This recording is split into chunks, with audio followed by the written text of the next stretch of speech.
করে সেখানে এই যে সমকামিতার একটা সিম্বল, এই জুলাই আন্দোলনের সাথে সমকামিতার কি সম্পর্ক ভাই?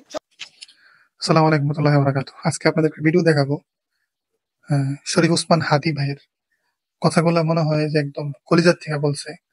মানে এই কথাগুলো মনে হয় যে আমাদের প্রত্যেকটা তৌহিদি জনতার বক্তব্য, তাদের হৃদয়ের কথা। এই কথাগুলা উনি বলছেন। তো এই ভিডিওটা আমার কাছে খুবই ভালো লাগছে, কথাগুলো খুবই ভালো লাগছে। এই জন্য ভাবলাম যে হয়তো আপনারা ইতিমধ্যে অনেকে দেখেছেন, হয়তো দেখেন নাই।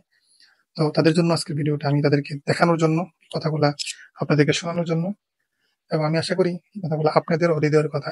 তো চলুন কথাগুলো শুনি।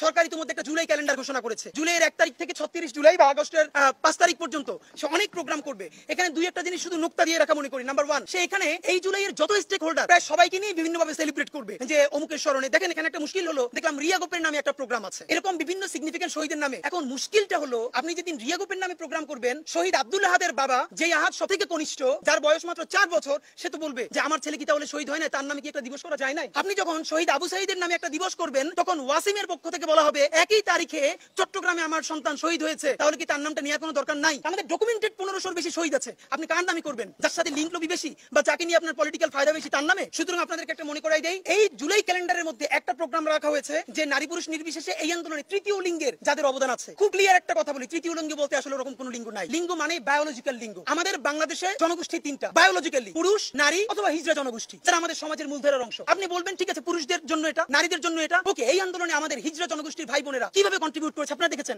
তাই ওখানে হিজড়া জনগোষ্ঠী লিখতে সমস্যা কি? আপনি সেটাকে কৌশলে যে তৃতীয় লিঙ্গ লিখছেন, এই তৃতীয় লিঙ্গের মধ্যে পরবর্তীতে যে আপনি এটাকে সফটলি সমকামিতাকে আপনি আস্তে আস্তে করে নিয়ে আসবেন, এটুকু আমরা বুঝি। এর প্রমাণ হলো সংসদ ভবনের দক্ষিণ প্লাজায় আপনারা যে ড্রোন শুট করেছেন জুলাইয়ের আন্দোলন কেন্দ্র করে শহীদদেরকে নিয়ে বিভিন্নভাবে আকাশে, হঠাৎ করে সেখানে এই যে সমকামিতার একটা সিম্বল, যে দুপাশে ডানা কাটা এই যে সিম্বল ডানা, সেইটা কোথা থেকে আসলো? আপনারা আমাকে একটু বুঝাই বলেন তো ভাই। এই জুলাই আন্দোলনের সাথে সমকামিতার কি সম্পর্ক ভাই? এটা কি মানে? আপনি এই আন্দোলনের যারা উপদেষ্টা হয়েছে, কেউ ম্যান্ডেট নিয়ে এসেছে আগামী 1 বছরের মধ্যে আমি সমকামিতাকে নরমালাইজ করে দিয়ে যাব, কেউ ম্যান্ডেট নিয়ে এসেছে এই রবিকে আমি ওকে করে দিয়ে যাব, অথচ জুলাইয়ের ম্যান্ডেট মনে হয় কারণ নাই। সুতরাং আপনারা যদি বুঝেন, এটা আমরা বুঝি না, খুবই ক্লিয়ারলি বুঝি, বেশি করে ধরলে আপনাদের অন্য কাজ ব্যাহত হবে, এই জন্য আপনাদেরকে এটা এত বেশি ধরি না। বাট মনে করাই দেই, তৃতীয় লিঙ্গ বলা চলবে না। আপনি হিজড়া বলতে কি দুঃখ কষ্ট? আমার কোনো হিজড়া ভাই বোন বলেছে যে আমরা হিজড়া না? বরং হিজড়ারা পর্যন্ত সংবাদ সম্মেলন করে বলেছে যে মেন্টালি সকালে একজন পুরুষ, সন্ধ্যায় সে নারী, তাদের কারণে তারা ক্ষতিগ্রস্ত হচ্ছে। এইসব হাঙ্কি পাঙ্কি চলবে না। এই বাংলাদেশে বায়োলজিক্যাল সেক্স মানে পুরুষ, বায়োলজিক্যাল সেক্স মানে নারী, বায়োলজিক্যাল সেক্স মানে আমাদের হিজড়া ভাই বোনেরা। আপনি লেখেন হিজড়া জনগোষ্ঠীর অবদানকে কেন্দ্র করে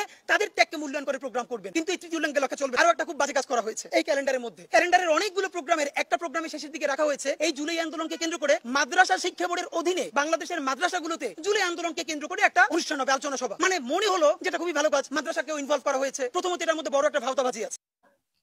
আশা করি আপনাদের ভালো লাগছে, ভালো লাগলে অবশ্যই শেয়ার করে দিবেন। আসসালামু আলাইকুম।